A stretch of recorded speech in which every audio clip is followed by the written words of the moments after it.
গাজাগামী ত্রাণবাহী জাহাজে ইসরায়েলি হামলার প্রতিবাদে রাজশাহীতে বিক্ষোভ মিছিল ও সমাবেশ করেছে বাংলাদেশ ইসলামী ছাত্র শিবির। বৃহস্পতিবার বিকেল 5টায় রাজশাহী মহানগরীর ছাত্র শিবিরের আয়োজনে নগরীর 0 পয়েন্টে বিক্ষোভ সমাবেশটি অনুষ্ঠিত হয়। সমাবেশে প্রধান অতিথি হিসাবে বক্তব্য রাখেন ইসলামী ছাত্র শিবিরের রাজশাহী বিশ্ববিদ্যালয় শাখার সভাপতি ও রাকসু নির্বাচনের ভিপি প্রার্থী মোস্তাকুর রহমান জাহিদ। তিনি বলেন, অভুক্ত অসহায় যুদ্ধে ধ্বংস জনপদ গাজা অভিমুখে ত্রাণবাহী জাহাজে হামলা করে আটক করা চরম মানবতার লঙ্ঘন। ইসরায়েল সেখানে অন্যায়ভাবে ধ্বংসযজ্ঞ চালিয়ে এক চরম অন্যায় করেছে, আবার ত্রাণবাহী জাহাজ আটকে আরও ঘৃণ্য অন্যায় করেছে। জাতিসংঘের প্রতি আমি আহ্বান জানাই, দ্রুত ইসরায়েলের বিরুদ্ধে মানবতা বিরোধী অপরাধের ব্যবস্থা নিন। সমাবেশে অন্যান্যদের মধ্যে বক্তব্য রাখেন রাজশাহী মহানগরী ছাত্র শিবিরের সেক্রেটারি ইমরান নাজির, রাজশাহী বিশ্ববিদ্যালয় শিবিরের সেক্রেটারি মুজাহিদ ফয়সাল, রাজশাহী জেলা পূর্ব পশ্চিমের সভাপতিদ্বয় নেতৃবৃন্দ বলেন,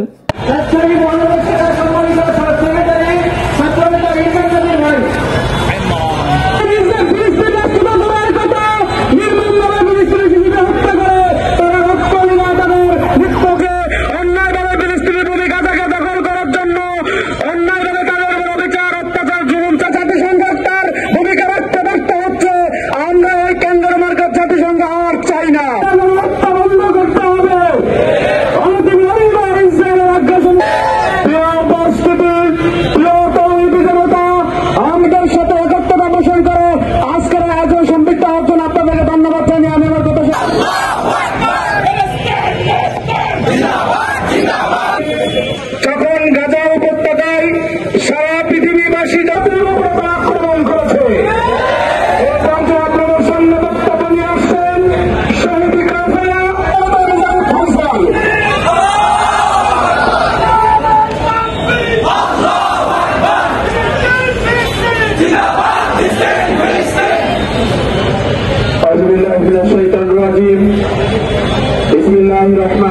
সংগ্রামী সেক্রেটারি ছাত্রনেতা ইমরান নাজির উপস্থিত সংগ্রামী উপস্থিতি, আমরা খুব থাকার মধ্য দিয়ে প্রমাণিত হয় যে এই পশ্চিমা বিশ্ব সহ আমাদের এই জাতিসংঘ তারা মূলত আমাদের জাতি নিধনের যে কর্মযজ্ঞ, সেই কর্মযজ্ঞের সঙ্গে তারা সম্পৃক্ত।